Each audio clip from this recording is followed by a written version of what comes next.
Welcome है guys आपका voice of wrestling के एक और नए एपिसोड में। इस बार भी पॉडकास्ट टाइप आपको सुनने को मिल रहा है। मजबूरी को हम लोग अपॉर्चुनिटी में बदलते हैं और स्टार्ट करते हैं सबसे पहले अल्बर्टो डेल रियो के बारे में बात करने। सब आपको पता है अल्बर्टो डेल रियो हमको पहले डब्ल्यूडब्ल्यूई कंपनी के अंदर देखने को मिलते थे, उसके बाद अब वो डब्ल्यूडब्ल्यूई से गायब है। फिर हमको पेज के साथ उनकी जो काफ़ी सारी चीज़ें हुई उसके बाद से वो काफ़ी कॉन्ट्रोवर्शियल भी बन गए हैं।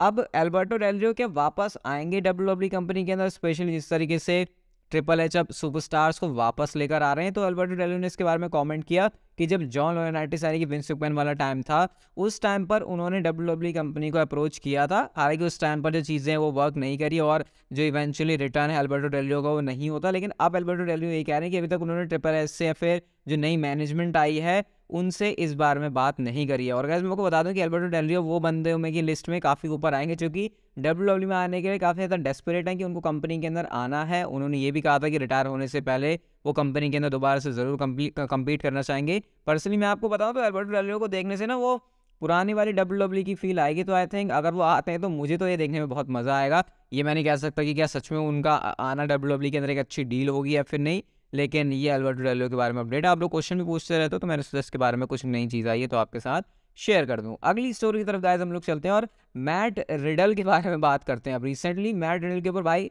मैंने आपको बताया तो नहीं, लेकिन कुछ उल्टे सीधे एलिगेशन लगे जो उनके पुराने टाइम में जिन जिन लोगों को डेट कर चुके हैं उनकी तरफ से।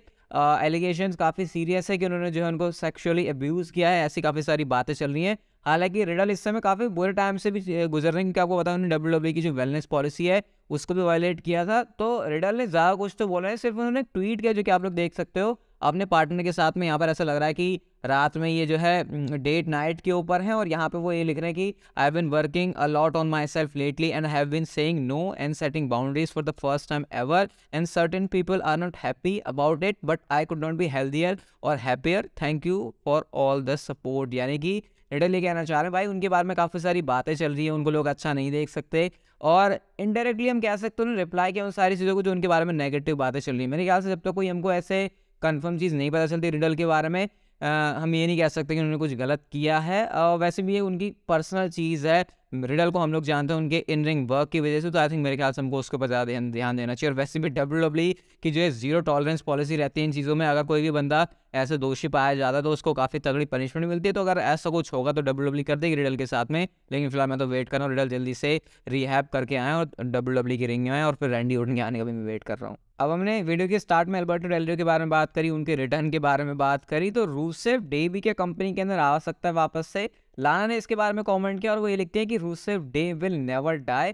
साथ में ये भी कहते हैं कि सम पॉइंट पर मुझे ऐसा लगता है कि रूसेव डे जो है वो डब्ल्यूडब्ल्यूई के अंदर दोबारा होगा। वो ये भी कहते हैं कि हर कोई बंदा जो कि डब्ल्यूडब्ल्यूई से जाता है वो वापस ज़रूर आता है, तो फिर ये चीज़ किसी पॉइंट पर डब्ल्यूडब्ल्यूई कंपनी के अंदर होनी ही होनी है। अब इस स्टेटमेंट से मैं ये तो नहीं आपको नहीं बता सकता कि रूसेव डे आएगा या फिर नहीं आएगा, लेकिन इतना ज़रूर कंफर्म पता लग रहा है कि लाना चाहती है कि रूसेव कंपनी के अंदर आए। रूसेव वैसे एडब्ल्यू कंपनी के अंदर है इस समय और मुझे पर्सनली उनको देख के तो ऐसा नहीं लगता कि जैसे कि उनका इतना इंटरेस्ट है जितना लाना का उनको डब्ल्यूडब्ल्यू कंपनी के अंदर देखने का है। बट वही है, घर में वाइफ की चलती है तो शायद इस वजह से अगर किसी पॉइंट पर जाके रूसेव का जब कॉन्ट्रैक्ट खत्म होगा डब्ल्यू के साथ में तो शायद ट्रिपल एच जो है कंसिडर भी कर सकते हैं रूसेव को। पर्सनली मैं इसके बारे में कमेंट करूंगा कि रूसेव डे जिन हाइट्स तक जा सकता था वो उस जगह पर कभी भी पहुंचा ही नहीं। अगली स्टोरी की तरफ गाइस हम लोग चलते हैं। मैंडी रोज के बारे में आपको पता रिसेंटली कितनी ज़्यादा कंट्रोवर्शियल चीज़ें चल रही है। मैंने आपसे कहा था कि 500 के डॉलर्स उन्होंने कमा लिए थे अपने फैन टाइम वाले अकाउंट से डब्ल्यूडब्ल्यूई से रिलीज़ होने के बाद में। तो अब क्या बुकर टी ने इसके बारे में भाई बहुत ही बोल्ड बात बोल दी है और इस टाइम पर मैंडी रोज के बारे में कोई ऐसी बात करने से डर रहा है फिर पीछे हट रहा है, क्योंकि उनको सपोर्ट काफ़ी ज़्यादा मिल रहा है कि डब्ल्यूडब्ल्यूई ने उनको रिलीज़ नहीं करना चाहिए था। अब बुकर टी ने यहाँ पर क्या कमेंट किया वो कहते वो अभी रिसेंटली ये बात चल रही थी कि क्रिसमस आने तक जो है सेल्फ मेड मिलेनियर बन जाएंगी मैंडी रोज। जितना उन्होंने कमा लिया एक हफ्ते के अंदर, एक हफ्ते का और टाइम लगेगा और ये जो नंबर्स है वो उसको टच भी कर लेंगी। बुकर टी ने इसके बारे में कमेंट किया कि हाँ तुम ये काम तो कर रहे हो लेकिन उसके लिए तुमको जो है नेकेड होना पड़ेगा। फिर वो ये भी कहते हैं कि मेरी जो सिस्टर ने मुझे ये बताया था कि फास्ट मनी फास्ट जाती भी है, यानी कि अगर जल्दी तुम पैसे कमा रहे हो तो जल्दी से वो पैसे जो है चले भी जाते हैं। फास्ट मनी गो फास्ट, ऐसा करके उन्होंने जो है एग्जैक्ट है ये कोट करके बोला है। बुकर टी की बातें सही भी है वैसे, क्योंकि खैर मैं क्या ही बोलूँ इसके बारे में, ये इतना बात करने का मैटर भी नहीं है। आप इसके बारे में क्या सोचते हो मुझे आप लोग कमेंट सेक्शन में बता सकते हो। नेक्स्ट गाइस हम लोग बात करते हैं बिगी के बारे में। बिगी के बारे में बहुत टाइम से हमको ज़्यादा कुछ पता चल नहीं रहा कि उनके साथ क्या सीन है। तो बिगी ने क्या कमेंट किया कि मार्च महीने में उनके जो है कुछ स्कैन वगैरह होने वाले हैं और वहाँ पर जाकर ये डिसाइड होगा कि उनका फ्यूचर क्या होने वाला है। अब मार्च वो डेट होने वाली, मंथ होने वाला, जिसके अंदर काफ़ी क्रूशल रहेगा बिगी की रिपोर्ट्स कैसी आती हैं उसके ऊपर। उनका जो C1 है वो टूट चुका था 2 स्पॉट के अंदर, हालांकि रिकवरी प्रोसेस बिगी की काफ़ी अच्छी रही है, काफ़ी पॉजिटिव साइन है, उनको सर्जरी के थ्रू नहीं जाना पड़ा, ये भी काफ़ी अच्छी बात है। तो फिर अब देखते हैं क्या होता है मार्च मंथ में। अगर वहाँ पर उनको क्लियरेंस मिल जाती है तो फिर पूरे पूरे चांसेस हैं कि जो रेसलमेनिया है उसके अंदर बिगी आपको कम्पीट करते हुए दिखाई दे सकते हैं। नेक्स्ट गाइस, सीधा आप लोग इस ट्वीट को देखो जो कि ट्रिपल एच ने ट्विटर अकाउंट के ऊपर पोस्ट किया हुआ है, और यहाँ पे वो लिख रहे हैं कि कैसे an all time overdue point picture, जो कि ट्रिपल एच को कभी क्लिक करने का मौका मिला नहीं था, क्योंकि कोफी किंगस्टन या फिर न्यू डे कभी WWE NXT के अंदर टैग टीम चैंपियंस बने नहीं थे, और NXT में आपको पता है ट्रेडिशन चलता है ट्रिपल एच का कि वैसे पॉइंट करते हैं। तो ट्रिपल एच ने जो है इस बात के ऊपर ऐसे लिख के बताया, वैसे कुछ है नहीं यहाँ पर ज़्यादा बनाने के, छोटी सी एक ट्वीट था जो कि मुझे आपके साथ शेयर करना चाहिए। नेक्स्ट गाइस, हम बात करते हैं केविन नैश के बारे में, और जहाँ पर हर कोई बंदा प्रेफर कर रहा है ब्लड लाइन को देखना स्मैकडाउन के ऊपर, केविन नैश का इसके ऊपर कुछ अलग ही टेक है। केविन नैश ये कमेंट करता है कि वो हमेशा से ही जो है मंडे नाइट रॉ गाय रहे हैं, उनको स्मैकडाउन देखना पसंद नहीं आता, और फिर उसके बाद ये भी लिख रहे हैं कि रोमन रेंस के पास बेल्ट है, उसोस के पास बेल्ट है, I don't know it is hard, ऐसा कहकर उन्होंने कहा कि स्मैकडाउन स्टिल देखना उनके लिए काफ़ी मुश्किल है और वो मंडे नाइट रॉ को ही देखते हैं। तो ये काफ़ी अजीब सा वियर्ड सा कमेंट लगा मुझे, और मुझे कहीं ना कहीं ये भी पता चलता है कि बड़े होने के बाद भी एक बच्चा है जो कि हर किसी के अंदर रहता है, क्योंकि केविन नैश ने ये भी कहा कि 30 बार ही मुझे लगता है मैं स्मैकडाउन के ऊपर फीचर होऊंगा, उससे ज़्यादा मुझे लगता नहीं कि मैं होऊंगा, मैं हमेशा ही रॉ के ऊपर आया हुआ हूँ। तो वो एक होता है ना, एक ब्रांड से हमारी अटैचमेंट बन जाती है, तो केविन नैश के साथ वही सीन है। वरना स्मैकडाउन के ऊपर जो रोमन रेंस है अंदर पूरी ब्लड लाइन काम कर रही है, मुझे नहीं लगता कि वो ऐसा वर्क है जिसको कोई भी मिस करना चाहेगा। बट जिसमें मैंने आपके साथ शेयर किया कि अच्छा केविन नैश के इसके बारे में क्या थॉट्स हैं। नेक्स्ट गाइस, हम रोमन रेंस के बारे में बात करते हैं, और रोमन रेंस का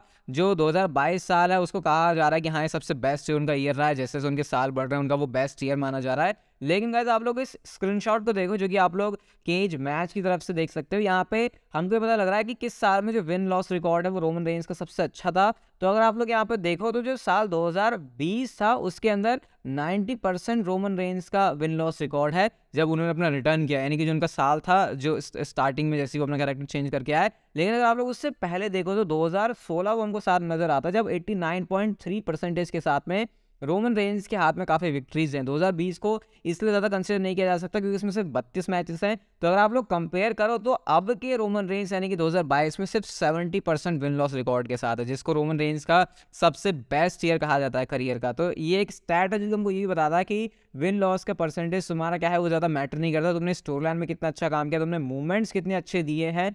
क्योंकि ये कोई कॉम्बैट स्पोर्ट तो है नहीं जहाँ पे भाई मतलब कॉम्बैट स्पोर्ट है लेकिन ये रियल वाला नहीं है। ऑब्वियसली यहाँ पर चीज़ें स्टोरी के साथ चलती हैं, तो तुमको फैंस को एंटरटेन करना होता है, और अगर तुम एंटरटेन कर पा रहे हो तो तुम्हारे विन लॉस रिकॉर्ड को कोई नहीं देखता। तो ये एक स्टैट मुझे लगा आपके साथ शेयर करना चाहिए कि कैसे विन लॉस रिकॉर्ड 70% होने के बावजूद भी, जो कि आप 2016 से कंपेयर करो तो काफ़ी कम है, लेकिन फिर भी फैंस इस वाले रोमन रेंस को ज़्यादा पसंद करते हैं। और गाइस हम चलते हैं हमारी आज की नेक्स्ट एंड फाइनल स्टोरी की तरफ, जो कि आपको सरप्राइज कर देगी। और ये बहुत तगड़ा टीज कर दिया यार डब्ल्यूडब्ल्यूई ने अचानक से। क्या होता है, डब्ल्यूडब्ल्यूई ने क्रिसमस की एक पूरी वीडियो से डाली हुई है जहाँ पर काफ़ी सारे स्टार्स हैं, सेथ रॉलिन्स हैं, रोमन रेंस हैं, सैमी ज़ेन अलग ही कहानी बना रहे हैं। ये सारे जो कार्टून कैरेक्टर हैं बेसिकली। यहाँ पे ट्रैक्टर के साथ ब्रॉक लेसनर भी हैं। लेकिन गाइस इस वीडियो के एंड में QR कोड है, जिस QR कोड को स्कैन करने पर एक वीडियो निकल के आती है जहाँ पर ब्रॉक लेसनर अपने ट्रैक्टर से वो जो ब्रे वाइट का रैबिट है उसको कुचलते हुए चले आ रहे हैं, और उसके रैबिट के पास जो है मास्क भी है। तो यहाँ पर डब्ल्यूडब्ल्यूई ने बड़े शातिर तरीके से ब्रे वाइट और ब्रॉक लेसनर की फ्यूड को टीज कर दिया, क्योंकि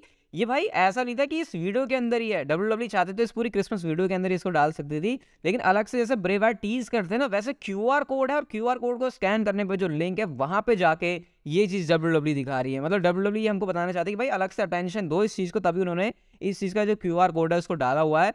तो ये तो थोड़ा इंटरेस्टिंग सा ही हो गया भाई कि डब्ल्यूडब्ल्यूई मतलब अचानक से ब्रे वाइट और ब्रॉक लेसनर के बारे में ऐसे टीज करना शुरू करें, क्योंकि अभी तो हम लोगों के जो रूमर्स है वो भी अलग अलग सुन रहे हैं ब्रॉक लेसनर के बारे में। तो भाई कितने सुपरस्टार्स के साथ मैचेस के बारे में बातें चल रही हैं, तो ये शायद डब्ल्यूडब्ल्यूई कर सकती है, क्योंकि ये QR कोड डालना ब्रे वाइट की चीज़ हर एक पर्पज़ के लिए होती है। तो कुछ ना कुछ आगे जाके इसका सेंस बन सकता है, पॉसिबली एक match Brock Lesnar Bray Wyatt के बीच में। आप इसके बारे में क्या कहना चाहोगे मुझे आप लोग बताना कमेंट सेक्शन में। आज की वीडियो तक की थी, अच्छी लगी तो like share subscribe notification bell को ऑन कर दो, and see you guys in my next video.